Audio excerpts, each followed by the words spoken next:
Hello everyone, welcome back. हमारी पहली किताब जो Warren Buffett and interpretation of financial statements है, उसके पहले वीडियो में हमने ये जाना था कि कॉम्पिटिटिव एडवांटेज वो फैक्टर होता है जिसकी वजह से कंपनीज वैल्यू क्रिएट करती है एंड इवेंचुअली इन्वेस्टर्स की वेल्थ इंक्रीज होती है। लास्ट वीडियो में हम इन्हीं दो सवालों पे रुके थे कि कॉम्पिटिटिव एडवांटेज वाली कंपनीज को कैसे पहचाने और कैसे वैल्यू करें। आज उसी डिस्कशन को हम कंटिन्यू करेंगे। आज के वीडियो का हमारा टॉपिक है कि ऐसे कौन से बिजनेस हैं जिनको जिसकी वजह से वॉरेन रिच हुए। इस रहस्य को समझने से पहले हमें समझना होगा वॉल स्ट्रीट और उसके प्लेयर्स को। वॉल स्ट्रीट जैसे हमारे यहाँ इंडिया में दलाल स्ट्रीट है जो मुंबई में सिचुएटेड है।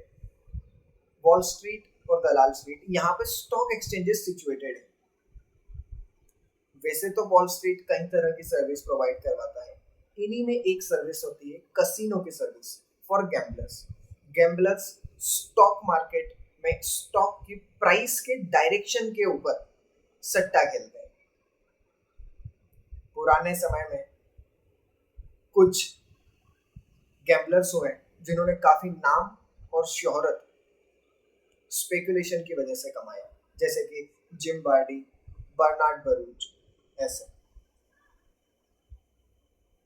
आज के समय में mutual funds, hedge funds, investment trust ने इनकी जगह ले ली है। स्पेकुलेटर्स का एक रूल होता है, दे trade on the basis of news. अगर न्यूज अच्छी है तो वह शेयर को बाय करेंगे और न्यूज अच्छी नहीं है तो वह शेयर को बेच देंगे। आजकल के स्पेकुलेटर्स ने कॉम्प्लेक्स कंप्यूटर प्रोग्राम डेवलप कर दिए हैं जो how rapidly stock price moves up और डाउन इसकी वेलोसिटी को मेजर करता है और इसके बेसिस पे ट्रेड लेता है। अगर स्टॉक का प्राइस तेजी से ऊपर जा रहा है तो कंप्यूटर शेयर खरीद लेता है और अगर प्राइस नीचे जा रहा है तो इसे बेच देता है। एक स्टॉक से दूसरे स्टॉक पर जंप करना आजकल के कॉमन कंप्यूटर इन्वेस्टर्स के लिए कॉमन बात है। यह सट्टेबाजी का दौर काफी लंबे समय से चला आ रहा है। सन 1920 के आसपास एक काफी बड़ी लहर वॉल स्ट्रीट में आई जिससे शेयर के प्राइस काफी आसमान छुए। फिर सन 1929 के आसपास स्टॉक मार्केट क्रैश हुआ, प्राइसेस सेटल हुए, कुछ प्राइसेस तो काफी नीचे चले गए। उसी समय 1930 के आसपास एक यंग एनालिस्ट स्टॉक मार्केट के बेंजामिन ग्राहम हुए। उन्होंने ये नोटिस किया कि स्टॉक मार्केट के हॉट पिकर्स या स्पेकुलेटर्स या हम गैम्बलर्स कहें, ये जब स्टॉक पिक करते हैं तो स्टॉक के long term fundamentals, long term economics इन पर ध्यान नहीं देते हैं। उन्हें सिर्फ एक ही चीज से मतलब है, कितने तेजी से स्टॉक का प्राइस ऊपर या नीचे होता है। इसी बीच उन्होंने यह भी पाया कि इस स्पेकुलेशन की वजह से बहुत सारे ऐसे शेयर्स जिनके लॉन्ग टर्म फंडामेंटल्स अच्छे नहीं हैं या इकोनॉमिक्स अच्छे नहीं है, वह भी काफी अच्छी वैल्यू पर ट्रेड कर रहे हैं।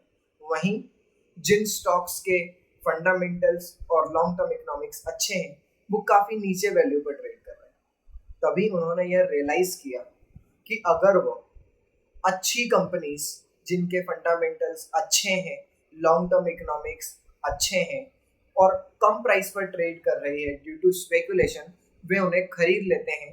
और जब कुछ समय बाद इट इज सर्टेन कि मार्केट को अपनी गलती रियलाइज होगी और वह इस अच्छे शेयर को वापस से सही पर वैल्यू पर ले आएगी, तब वह इस शेयर को प्रॉफिट पर बेच देंगे। इसी चीज को आज हम वैल्यू इन्वेस्टिंग के नाम से जानते हैं। बेंजामिन ग्राहम को फादर ऑफ वैल्यू इन्वेस्टिंग कहा जाता है। एक बात यहाँ पर गौर करने लायक है, बेंजामिन ग्राहम को इस बात से कोई मतलब नहीं था कि किस तरह के बिजनेस में वो इन्वेस्ट कर रहे हैं।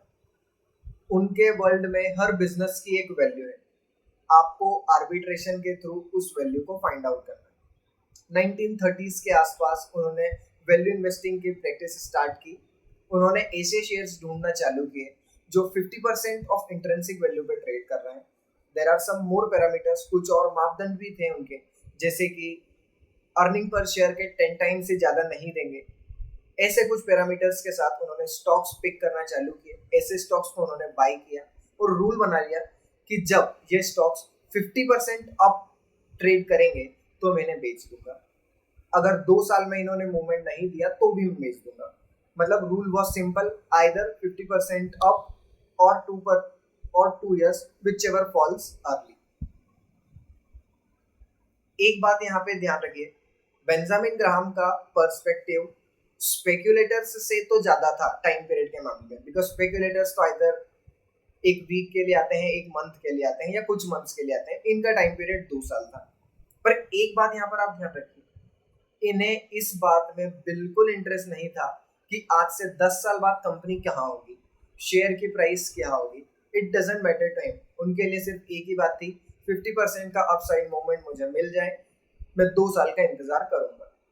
यही सब चलता रहा। वॉरेन बफे सर ने भी बेंजामिन ग्राहम से उन्हीं की फॉर्म में वैल्यू ऑफ इन्वेस्टिंग सीखी। बहुत सारी कंपनीज के फाइनेंशियल स्टेटमेंट्स रीड किए। वैल्यू ऑफ इन्वेस्टिंग का आर्ट बेंजामिन सर से सीखने के बाद वॉरेन सर ने रियलाइज किया कि there are some deficiencies in the value of investing rule as given by sir.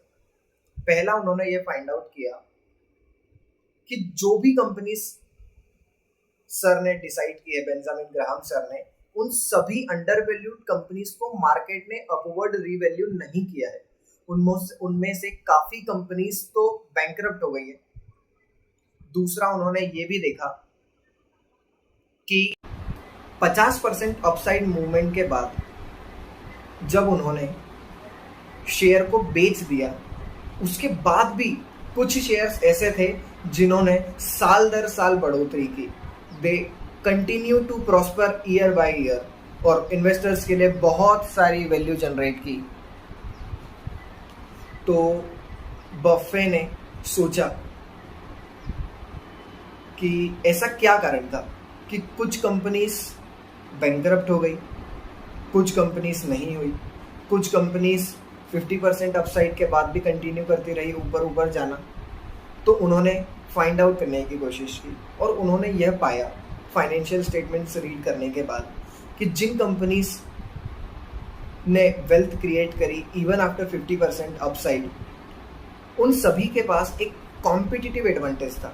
It can be either monopoly due to economies of scale और because of we can say some differentiation factor because of which they can charge more as compared to their competitor।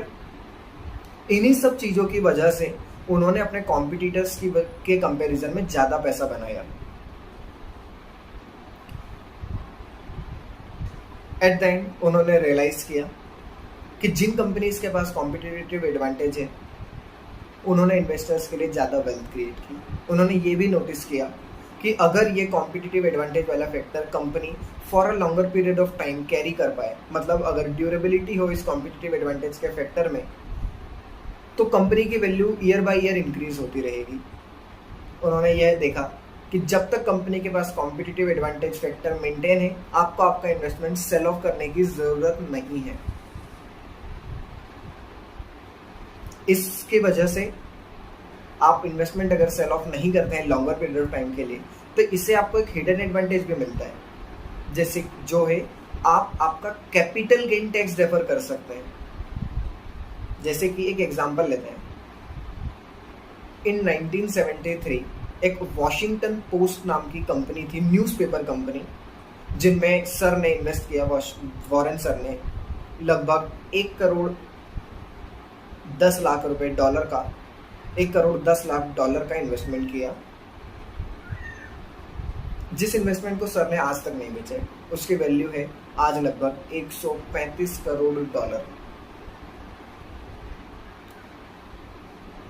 इस investment पे, इस appreciation पे आज तक उन्होंने 1 भी रुपए का टैक्स पे नहीं किया।